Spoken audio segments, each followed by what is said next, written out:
Marilah berdoa. Dalam nama Bapa dan Putra dan Roh Kudus. Amin. Allah Bapa, kami bersyukur atas rahmat kehidupan yang Kau berikan.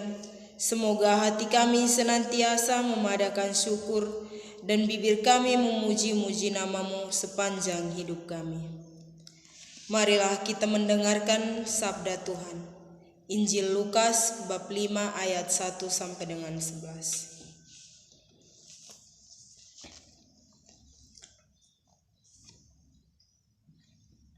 Pada suatu kali, Yesus berdiri di pantai Danau Genesaret, sedang orang banyak menyerumuni Dia, hendak mendengarkan firman Allah. Nelayan-nelayannya telah turun dan sedang membasuh jalannya. Ia naik ke dalam salah satu perahu itu, yaitu perahu Simon, dan menyuruh dia supaya menolak perahunya sedikit jauh dari pantai. Lalu ia duduk dan mengajar orang banyak dari atas perahu. Setelah selesai berbicara, ia berkata kepada Simon, "Bertolaklah ke tempat yang lebih dalam dan tebarkanlah jalamu untuk menangkap ikan." Simon menjawab, "Guru, telah sepanjang malam kami bekerja keras dan kami tidak menangkap apa-apa, tetapi karena Engkau menyuruhnya, aku akan menebarkan jala juga."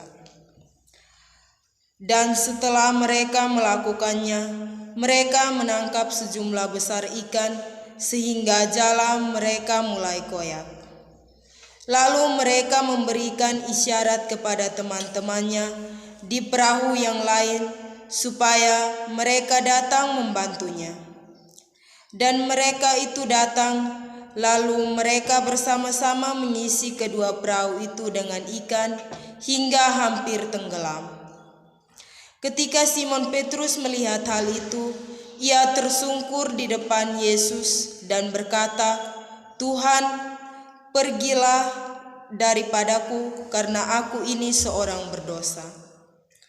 Sebab ia dan semua orang yang bersama-sama dengan dia takjub oleh karena banyaknya ikan yang mereka tangkap.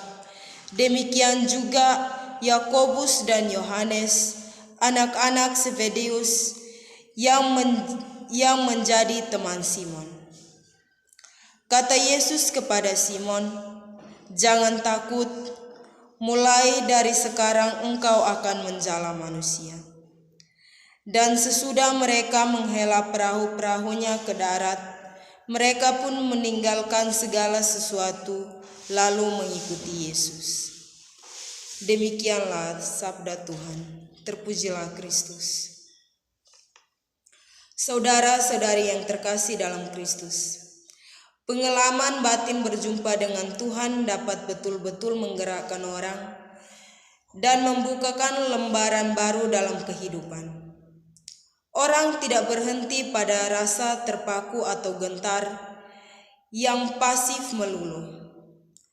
Ada dua tahap pokok dalam mengalami kehadiran ilahi. Pertama-tama, orang mendapati diri dipenuhi kehadiran itu. Kemudian orang akan langsung merasa tak pantas, namun akhirnya tertolong sehingga dapat menerima kehadiran itu dengan ikhlas tanpa takut-takut. Yang kedua, orang juga terdorong berbuat sesuatu yang cocok. Pengalaman ini menjadi inti panggilan menjadi orang suruhan Tuhan yang bakal membawa orang-orang kepadanya, bukan hanya membawanya kepada manusia. Semoga. Marilah berdoa.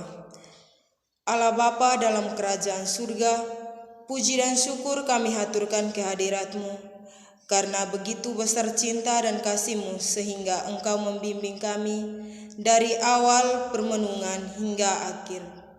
Semua doa dan harapan ini kami sampaikan kepadamu lewat perantaran Kristus Tuhan kami. Amin. Dalam nama Bapa dan Putra dan Roh Kudus. Amin.